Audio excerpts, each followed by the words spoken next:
And we're back, AdventureBlur here. Well, it's spring, the sun is shining, the air is nicer, and the grass is greener. Unless if you live in the Carolinas, because this is not green. Certain games go hand in hand with certain times of the year. Mario Sunshine and Sonic Adventure are both some of my favorite summer games, while games like Animal Crossing and Harvest Moon are better for fall and winter.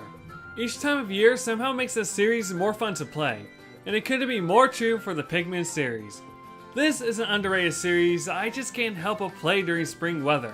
With its fun gameplay, great music, and weird lore, it's a classic. Today, I want to talk about some of the said lore, but not the stories from the games. No, I want to talk about the treasure hoard and the Piklopedia from Pikmin 2. Pikmin has been known for being weird, but these little bits of trivia and lore are some of the strangest I've ever come across in any game. So, without any more delays, let's get started. Let's start things off with two of Louie's notes from Pikmin 2.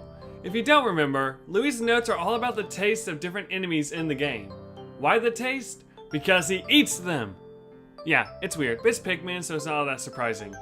It's actually a running gag in the series that Louie tries to eat everything he can. It was even implied that he tried eating a Pikmin once. According to Louie, he once tried eating a beady long legs and found out that it was poisonous. Louie mentions in his notes that eating it caused prolonged writhing and uncontrollable mirth.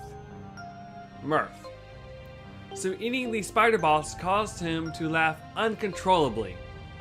I'm sorry, but just imagine this happening. Olimar's just sitting there eating some pick carrots, and out of nowhere he hears Louie laughing like crazy, all because he tried to eat a poisonous spider. Also, he's writhing while laughing. Louie is legit in pain, but laughing the whole time. This is pretty much the prophecy from Harry Potter. You're gonna suffer, but you're gonna be happy about it. The other Louie note I want to talk about is the Muta, one of the stranger and rarer enemies in the game. Louie apparently tried eating one and hated it, saying that it was inedible, tastes like chicken. I find this funny for two reasons. One, they use an old joke, and I respect that. And two, Louie knows what a chicken is. Does that mean they have like microscopic chickens on Hocklet? Also, are their chickens different from ours because they're from an alien planet? If they are different, does that mean that their chickens taste differently? And if so, does that mean our chickens don't taste like chickens? I don't know why this entire sentence in Louie's notes perplexes me, but it does. Now on to several entries from Olimar. The mostly ones I'm going to talk about are the treasures from Pikmin 2. There is one about one of the enemies that I think should be mentioned, the Water Wraith. In Pikmin 2, it is one of the hardest enemies to fight. And Olimar makes note of this and also mentions something else that I want to point out. All that is known about this creature stems from a few sightings deep underground. All reported sightings feature the same core set of details. A giant, vicious form with a clear, hazy sheen not unlike hard candy. One theory holds that it may be the electroplasmic incarnation of a kind of psychic phenomenon, but as is usually the case with such theories, it is very difficult to prove. All witnesses report being suddenly overcome with fear upon sighting the creature, approaching a state of panic and near insanity. In fact, every report contains an inordinate amount of extremely vague details, which has led to the suspicion that exhaustion and fear may have caused some simple natural phenomenon to be viewed as a living creature. At first, this just seems like a normal Olimar log from the Pikmin series. But then you realize, who are the other witnesses? The Pikmin themselves couldn't report it. And Olimar is always with either Louie or the President, so it couldn't have been them. Was Olimar actually the first Hockalotian to visit PNF 404? This entry could completely change all of the Pikmin series lore if we can figure out the truth. Now on to some of the many strange entries regarding the treasures that Olimar and Louie find, starting with the remembered old buddy. Olimar's journal gives us some nostalgia for the captain. I can't believe I had the fortune to find this thing buried underground. It looks like a component of a huge mechanical doll.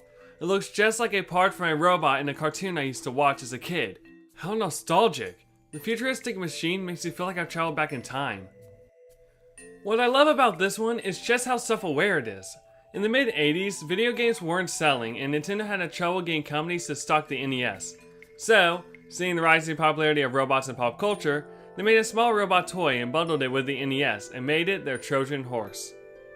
People bought the NES for the robot named R.O.B, but stayed for the games. It's funny how, according to Olimar, a story very similar happened on his world, with a robot very similar to R.O.B as well. Another treasure Olimar and Louie found is a decorative goo. Olimar apparently used it to repaint the ship, which the ship, being sentient, didn't like. With the assistance of the blue Pikmin, we found a canister of paint today. I used it to give the ship a fresh coat of paint, but did it thank me? No! As a space pilot, I've always treated my ship like a trusted companion, even if it is a smart aleck. Yet, this snobbish ship has the gall to complain about the color. There's no pleasing it. Forget this. I'm going to bed. The assault levels are obviously high on PNF 404. I mean, Olimar was only trying to be nice. Wait. Was that Mario Paint? I see what you did there, Nintendo. I see what's happening here. Olimar's anger with the ship doesn't end with the paint though. We see it again with his notes on the fuel reservoir. The ship has a lot of self-importance for a machine.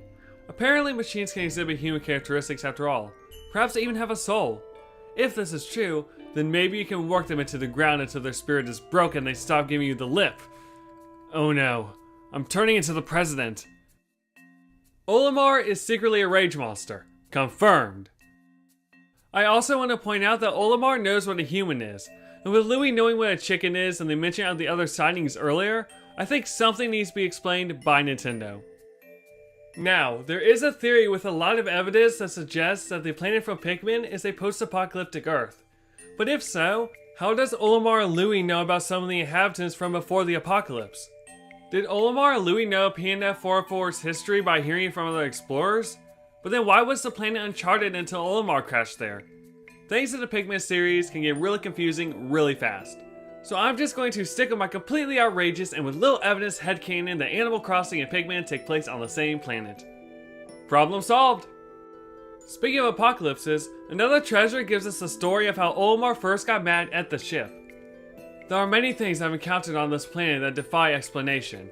According to the ship's analysis, this object is extremely valuable. Maybe I'll buy it. I'm not so sure though. I get the feeling that the ship is swindling me. Nah, the ship would never scam me. I'm the captain.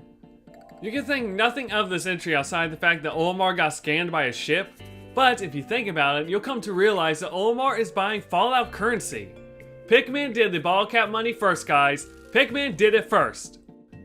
Oh, never mind. Now to end this video off with a few of Olimar's sales pitches. Olimar makes these for the many treasures he finds, and they're hilarious. This is an incredibly dangerous aquatic explosive, which has fortunately never detonated. None know its true destructive power, but this could well be the most cataclysmic weapon ever. Going to bed early is a waste of time for a lively soul. This dream maker makes night fun. Fine, so it's broken and doesn't work. That is a drawback, but come on, use your imagination. Do not doubt, for the power of a believing heart is limitless. Feel these mysterious patterns. Does your heart open? Only the pure of hearts can truly know this mystic circle's power. Spin, spin, thump! Spin this on the ground and look. It throws dirt all over, plowing the field. This is a perfect tool for those on Hawklet who want to cultivate mini onions at home. What more is there to say? Thank you so much for watching this video. I had a blast working on it and I hope you guys enjoyed it as much as I did researching it. If you enjoyed this video, please like it and comment below what your favorite part was. Also consider sharing the video so others can enjoy it as well. Check out some of my other videos as well, like the continuity checks or looking back at series. And please subscribe if you enjoyed this video and want to see more content like it, if not better. And as always, this is AdventureBlur, and I will see you next time.